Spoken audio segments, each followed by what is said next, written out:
Hello ladies and gentlemen, welcome to my channel. My name is George Kingori.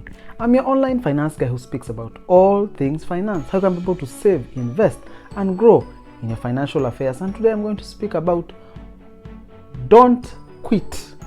Yes, don't quit your job yet for a business unless the following conditions stand true in your situation. The first thing that should make you not quit yet unless it is in place is if you do not have clients who are on contract. Yes, probably you started your business as a side hustle. Yes, you started as a side hustle while you were working, which is what most people do, and you might actually be having clients here and there. But unless you have clients who are on commission, should your job entail such kind of jobs, unless they are on commission, unless you have a contract for the foreseeable future that can be able to help you at least meet the recurrent expenses, don't quit your job yet. This is because these contracts will be able to give you a safety net as you start your business, so that you do not run into financial troubles, unable to pay your expenses, your salary and all other expenses that have to help your business, especially a young business, stay afloat.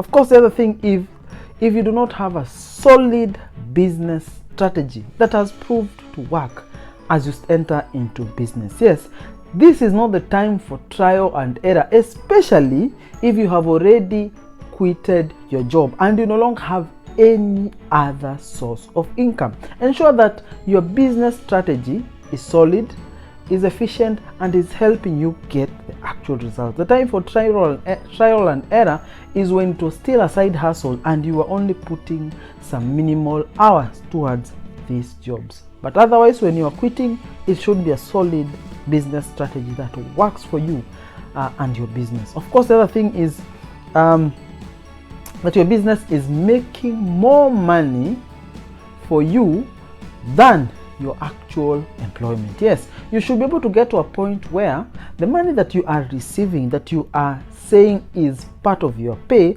has become equal or more than your salary in the job that you are quitting. Otherwise, if you do that and chase, and especially if for a period of say a year, the lowest income amount that you are earning from your business, the least amount for the whole year should be at least equal or more than the job that you are quitting. Otherwise, you'll be quitting and getting into an opportunity in your business to be able to generate income that might actually force you to be able to either to cut down on your expenses or to change your lifestyle significantly. So ensure that the amount of money that you are making is at least equal or more than what you have been making as an employee.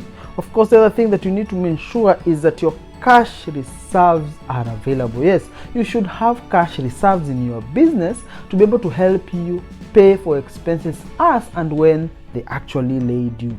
And you should have a cash strategy that ensures that you are collecting from the people that you call your customers. You are collecting way in ahead of time, and you are paying your suppliers at the last possible minute. This will ensure that you have more than sufficient cash flow to be able to meet your recurrent expenditures. And at the point of quitting, you should be able to have some reasonably good cash reserves to be able to help you meet your foreseeable expenses. At least 3 months or so of expenses can be able to be paid from your business should you enter into business and be unable to generate additional inflow of cash from the services and business that you are conducting with your customers. So ensure that you have cash reserves before you call it quit in your current employment. Of course, the other thing is you should make sure that you can be able to handle the pressures of entrepreneurship. There is a lot of pressure that comes with entrepreneurship.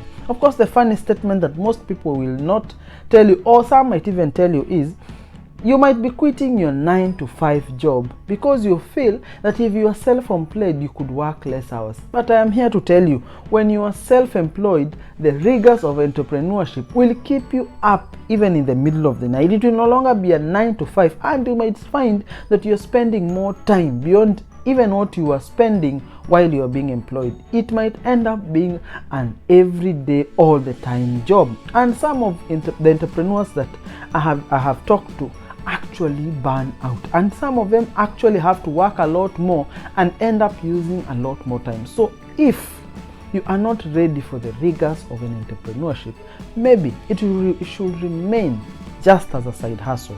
Of course, the other thing is you should have mastered the discipline of financial discipline.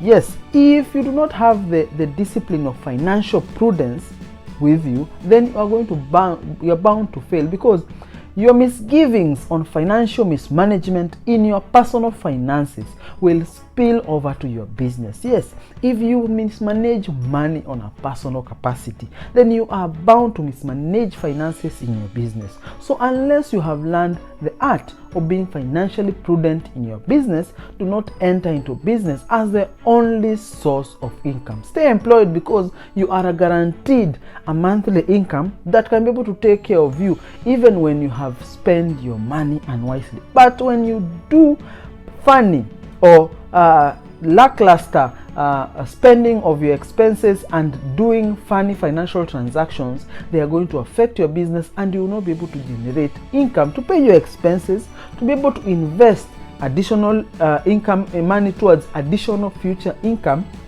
and your business will actually fail. So financial prudence, financial management skills are such things that you must have before you quit your job to be able to enter into a business, because otherwise it will be frustrating for you, your employees, your suppliers, and your whole business will actually be on shaky ground. Of course, the other thing is you should at least have systems that actually work. You should know how to go about the day-to-day activities and how to be able to structure the work around your day-to-day activities. This is because you are going to sometimes play reliance on others to be able to do those tasks, the repetitive tasks that may not add additional value towards the growth of your businesses, but are there to actually just maintain the business. So ensure by the time you are quitting, you have systems that work, systems that are able to check each other out, and systems that can be able to you can be able to place reliance on someone else to be able to do. These are things like accounting, paying taxes, paying expenses, bank transactions. Basically a system that will be able to help your business run even without your physical involvement. Otherwise, you would end up spending much more time doing the menial tasks rather than growing your business, communicating with clients, improving your networks, and squaring out a good business strategy. So ensure that you have systems that at least can be able to work and can be easily handed over to other individuals who can be able to run even in the absence of you. Of course, the other thing is you need to accept that you are not going to get financing as easily, especially financing for new businesses. Banks are not willing to give finances to businesses, especially young business that have systems that have been untested. They have cash flows that have not been generated over a long period of time, and you are just entering into the business as a full-time thing. They do not fund such business, and you will find difficult even being able to access a personal loan on yourself against your business income, because they do not place reliance as much as they should on this new business. But an established employer over the years can be able to help you as an employee be able to access this personal loan, mortgage, or any other finance facility. But this may not be the case for a business, and you need to be able to be ready in case you cannot be able to access this loan. These are the things you should be ready for when you are quitting your job. So unless you have all these things squared out, do not quit your job and enter into entrepreneurship, because otherwise you will actually struggle and go back to employment having burned your fingers. I hope that you are learning, you are growing, and you're becoming better in your financial affairs. Remember to leave a comment down below, to subscribe to the channel, and to like this video so that more and more people can be able to see this, that will be able to help them square their strategy as they enter into business. Thank you and enjoy your day.